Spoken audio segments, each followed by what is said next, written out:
Ukraine's President Volodymyr Zelensky says he's prepared to discuss a formal neutral status for his country as part of talks to end Russia's invasion. But he insisted any proposal would need to be put to the Ukrainian people in a referendum and the outcome guaranteed by third parties. Meanwhile, the White House has clarified President Biden's comments, saying he was not calling for regime change in Moscow when the president said Vladimir Putin cannot remain in power. Thomas Morgan reports. In the western city of Lviv, from their relative safety near the Polish border, they're now in a daily cycle of firefighting as the war reaches their doorstep. The next round of peace talks are due to start today in Istanbul. And speaking to independent Russian journalists, Ukrainian President Volodymyr Zelensky said that he would be willing to discuss adopting a point of neutral status, a major bone of contention for Russia. Security guarantees and neutrality, the non-nuclear status of our state, we are ready to go for it. This is the most important point. It was the main point for the Russian Federation as far as I can remember, and, if I remember correctly, this is why they started the war. All this while American President Joe Biden was forced to deny claims that he called for a regime change in Russia on Saturday, whilst on a visit in Poland. Mr. President, were you calling for regime change? No.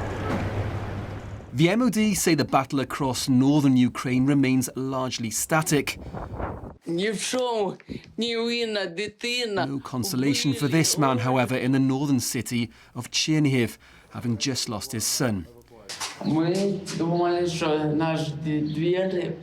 thought this door would protect us if something happened, he says. Suddenly I heard my wife crying and I realised what had happened. Strikes here north of the capital near the border with Belarus and Russia are frequent and devastating.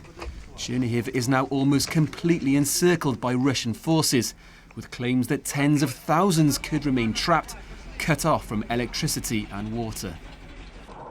As Ukrainian army generals reiterate the call for weapons to help their cause, over 4 weeks into this conflict, there's little sign that peace is close to being found. Thomas Morgan, BBC News. And joining me now is Petr Kozlov from BBC Russian. Petr, hello to you. Has there been any response yet, or what is the response likely to be from Moscow on President Zelensky's comments on neutrality?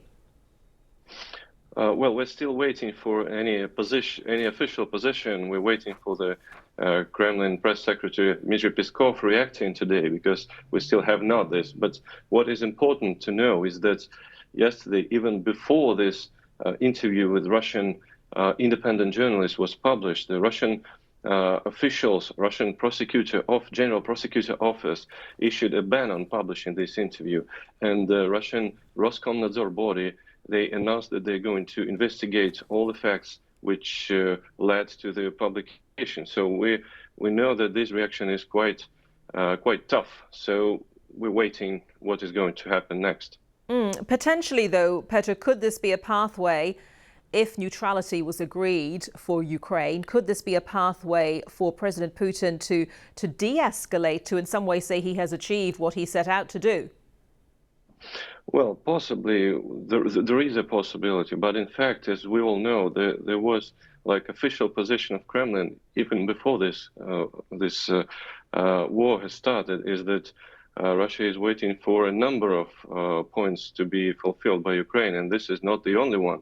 So we don't know how Kremlin will react on only this position. And from this interview of Mr. Zelensky, the president of Ukraine, we know that the other parts of Russian, let's say, Russian demands is they're not going to discuss the demilitarization and denazification, which is like one of the key points of Moscow position. So it's difficult to make any prognosis. So it's difficult to say for sure.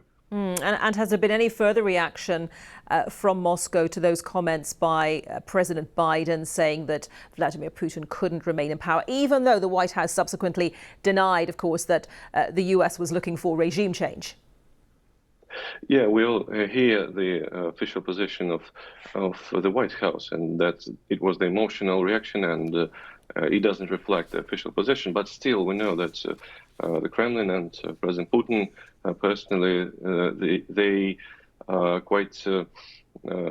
They regard this as unacceptable, and they think that going over the personalities is unacceptable. So I'm afraid that this can make the negotiation process even more difficult between the Kremlin, between the President Putin, and between, let's say, US and the Western countries. OK, Petr, thank you very much for that. Petr Kozlov from BBC Russian.